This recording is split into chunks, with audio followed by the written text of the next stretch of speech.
ভোর ৫টায় মৃত্যু, সকাল ৬টায় জানিয়ে দেওয়া হবে মাইকে, ৮টায় শেষ গোসল করানো হবে, ৯টায় তোমাকে নতুন কাপড়ে সাজানো হবে, জোহর নামাজের পরে তোমার আলিশান বাড়ি থেকে তোমাকে বের করে নেওয়া হবে, দুপুর ২টায় তোমার জানাজার নামাজ পড়ানো হবে, ২:৩০টায় তোমাকে মাটিতে দাফন করে দেওয়া হবে।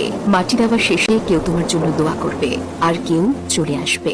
এই তো তোমার জীবনের শেষ আয়োজন। তো কিসের এত অহংকার, কিসের এত ক্ষমতার দাপট? ক্ষমতা কারোর জন্য চিরস্থায়ী নয়। অন্যায়ভাবে কাউকে ঠকালে একদিন নিজেকেও ঠকতে হয়। কিছু লোককে অল্প সময়ের জন্য বোকা বানানো যায়, কিন্তু দীর্ঘমেয়াদে বোকা বানানো যায় না। স্বাধীনতা অর্জনের চেয়ে রক্ষা করা কঠিন। বহু বিজয়, বহু আনন্দ, বহু গর্ব, অহংকার আমরা দেখেছি, আবার অল্প সময়ের ব্যবধানে তা হারিয়ে যেতেও দেখেছি। ভোরের সূর্যোদয়ে যে পৃথিবী আলোকিত হয়, সন্ধ্যার সূর্যাস্তে তা আবারও অন্ধকারে ডুবে যায়। অসত্য দিয়ে সত্যকে বেশি দিন ঢেকে রাখা যায় না, সত্যই জিতে যায়, তবে একটু দেরিতে। প্রকৃতি বড়ই নির্মম, কবে, কখন, কোথায়, কার উপর আঘাত হানে তা একমাত্র উপরওয়ালাই ভালো জানেন। শরীরে শক্তি আর ক্ষমতা আছে বলেই সব জায়গায় সেটা প্রয়োগ করতে যাবেন না। কখন যে কোথায় আটকে গিয়ে মাটির সাথে মিশে যাবেন তা আপনি নিজেও বুঝতে পারবেন না।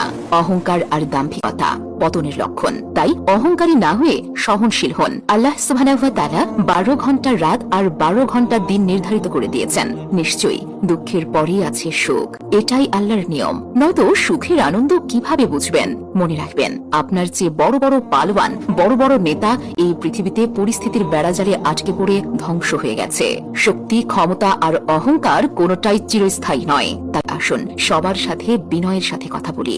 ছোট বড় কোনো ভেদাভেদ না করে সবাইকে ভালোবাসা দিয়ে কথা বলা উচিত। এটাই আপনাকে সম্মানের উচ্চতায় নিয়ে যেতে পারে। ক্ষমতা পছন্দের কারণ নয়, মহব্বতই পছন্দের কারণ। ক্ষমতা চিরস্থায়ী নয়, মহব্বত আর ভালোবাসা চিরস্থায়ী হয়। বেঁচে থাকার জন্য মানুষ হয়তো ক্ষমতাকে সমর্থন করে, কিন্তু সেই ক্ষমতাকে ভালোবাসে কয়জনে? ক্ষমতা, দল, মতের ঊর্ধ্বে আপনি বেঁচে থাকুন মানুষের মহব্বতের মানুষ হয়ে। ক্ষণস্থায়ী দুনিয়ায় কেউই চিরস্থায়ী নয়। এজন্য ভুলে যেতে হবে সব রঙিন স্বপ্ন, ফিরে আসতে হবে রবের দিকে, কারণ শেষ ঠিকানা তো এই ৩.৫ হাত।